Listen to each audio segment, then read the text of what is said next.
আসসালামু আলাইকুম। ওয়ালাইকুম আসসালাম।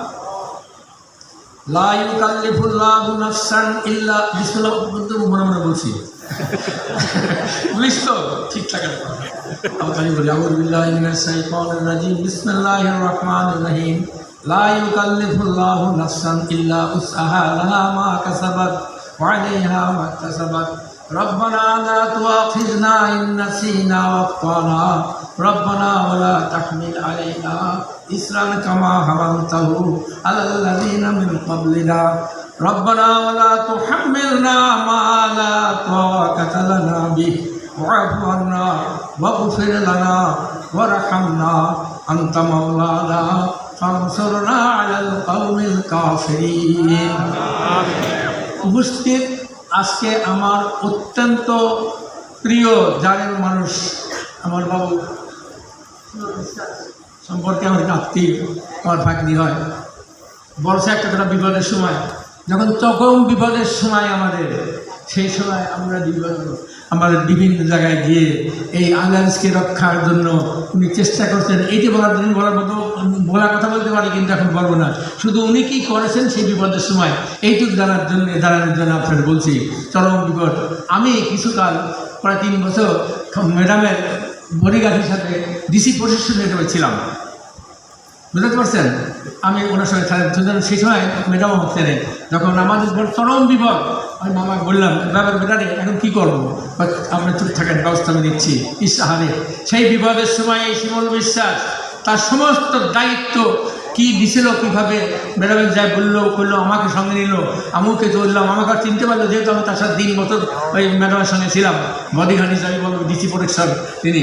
আমি শুধু আজকে তার কাছে তোমাদের পক্ষ থেকে, তোমাদের বুঝতে পারেন আই এম রানিং 82 ইয়ার্স, আমার থেকে বয়সী বয়স্ক লোকের আছে কিনা আমি জানি না। আমি এই জন্যই করছি যে আজকে তোমাদের কাছে আমি জানছি ওনার জন্য জান প্রাণ দিয়ে দোয়া করবে, আল্লাহ তাকে হাইয়াতে তাইয়্যিবা দান করে। ওনার আম্মা অসুস্থ, হাসপাতালে আছেন, আল্লাহ যেন তাকে সুস্থতা দান করে। আমি আজকে শুধু আর কিছুই না, আমার বাবু সেই জন্য খাবার ছেড়ে তো ওনার কথাটাকে আমি তোমাদের কাছে গুরুত্ব দেওয়ার জন্য, যে উনি আমাদের বিপদ আপদ মুসিবত যখনই পড়েছি ওনার কাছে গেছি, উনি আমাদেরকে জান প্রাণ দিয়ে সাহায্য করেছেন। এবং সেই সময় যদি এই শিমুল বিশ্বাস না থাকতো তাহলে আমাদের ভাগ্যে কী জুটত আমি বলতে পারবো না। মামা সব তোমাকে আমরা ওই নর্থ বেঙ্গলের জায়গায় জায়গায় মিটিং করেছি, বাবুকে নিয়ে আমার ভাবনায় করেছি যে স্যার ম্যাডাম যখন শুনলো, আরে তুমি আরে এখন তো বললো যে আরে না তুমি এক ব্যাকে বলে দিলেন, তাতে উনি এক্সারসাইজ করছেন, কী করছেন ম্যাডাম তখন কী বলছে, ম্যাডামের বলার সঙ্গে আমার তো প্রাণটা ভরে গেল। আল্লাহ আলহামদুলিল্লাহ, আল্লাহ আল্লাহু খায়রুন হাফিজা হুয়া আরহামুর রাহিমিন। আল্লাহ যদি রক্ষা করে, কারণ বাপের ক্ষমতা আছে নাই। ইনশাল্লাহ আজকে কোথায় কে তু'ইজ্জু মান তাশাউ ওয়া তুযিল্লু মান তাশাউ বিয়াদিকাল কায়্যিম ইন্নাকা আলা কুল্লি শাইইন কাদির। সম্মান ইজ্জত জিল্লতের মালিক কে? আল্লাহ আল্লাহ আল্লাহ। আমরা আহলে হাদিস ইনশাআল্লাহ কোন না, আমরা কুল্লু উমুরে কি একটা বলো তো মসজিদ কুল্লু মুজাহিদ বিদআ হাদিস কি না প্রথমে শুরু কি খায়র হাদিস ও কিতাবুল্লাহ খায়র হাদি ও হাদি মুহাম্মদ সাল্লাল্লাহু আলাইহি ওয়াসাল্লাম। তারপর কুল্লু মুহদাসাতুন বিদআ কুল্লু বিদআতুন দালালা কুল্লু দালালাতুন ফিন্নার। আমরা তাকে বিশ্বাস করি, আমরা কোনো কারোর কথায় বিশ্বাস করি না। আমরা হাদিস, কোরআন কোন হাদিস, আহলে হাদিস কিতাবুল্লাহ আল্লাহ প্রতিষ্ঠা করছে। নেক্সট হাদিস বুখারী শরীফ, আমরা সেদিকেই মান্য করি, মুসলিম শরীফকে মান্য করি। তাতেই লেখা আছে।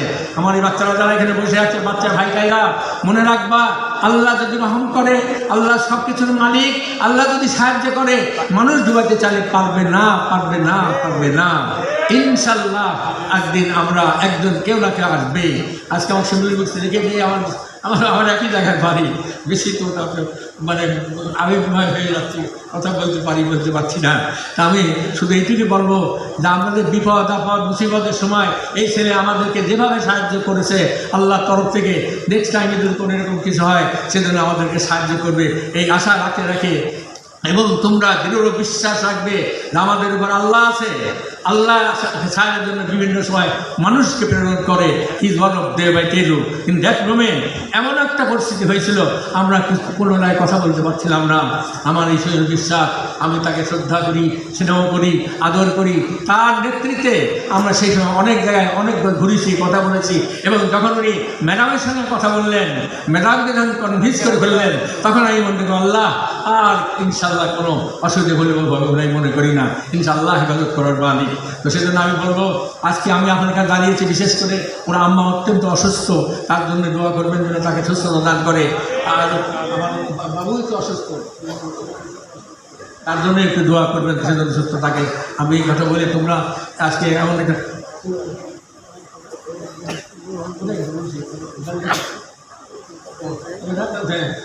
আজকে কি হাসপাতালে গেছিলে তুমি? আমি কাছে গেছিলাম। আশা করি ভালো হয়েছে। আমরা সবাই দোয়া করবো আমার কাছে, আল্লাহ তার মা আব্বাকে সুস্থতা দান করো। সবাই বলে আমিন। আল্লাহ তাকে আমাদের সাথে কাজ করার তৌফিক দান করো। আল্লাহ আমিন। আল্লাহ আল্লাহ তুমি সব কিছুর মালিক, আল্লাহ আল্লাহ রহমান রহিম, আল্লাহ গাফার, আল্লাহ রাজ্জাক, আল্লাহ সব কিছুর মালিক আল্লাহ। আল্লাহ তুমি হায়াতে তৈয়বা দান করো এবং সম্মুখে যেন আমরা তাকে আরও ভালোভাবে প্রতিষ্ঠিত করে আমরা সবাই মিলে করতে পারি, সেই দিক থাকে সেই চেষ্টা করি। এই দয়াকে কথা বলে তোমাদের কাছে কামনা করে আমি আমার কথাগুলো শেষ করছি। আসসালামু আলাইকুম।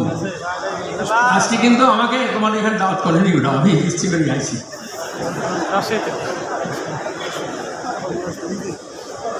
জাযাকাল্লাহু আহসানাল জাযা। স্যারকে অসংখ্য ধন্যবাদ জানাচ্ছি, কৃতজ্ঞতা জ্ঞাপন করছি। স্যার অত্যন্ত অসুস্থ অবস্থায়, দুর্বল অবস্থাতেও আমাদেরকে স্মরণে রেখেছেন, আজকে আমাদের প্রোগ্রামে এসেছেন। আল্লাহ সুবহানাহু ওয়া তাআলা স্যারকে উত্তম প্রতিদান দান করুন। সকলে জানার জন্য বলছি, স্যার আজকেই বলছিলেন যে লালমাটিয়াতে সুবনের প্রথম অফিসে তিনি সর্বপ্রথম 90-এর দশকে সর্বপ্রথম 60,000 টাকা দান করেছেন, অনুদান দিয়েছিলেন। তো স্যার কষ্ট করে আজকে প্রোগ্রাম এসেছেন, আমরা আমাদের এই অনুষ্ঠানের পক্ষ থেকে স্যারকে কৃতজ্ঞতা জানাচ্ছি এবং আল্লাহ সুবহানাহু ওয়া তাআলার কাছে দোয়া করি আল্লাহ যেন স্যারকে হায়াতে তয়্যিবা দান করুন। আল্লাহুম্মা আমিন।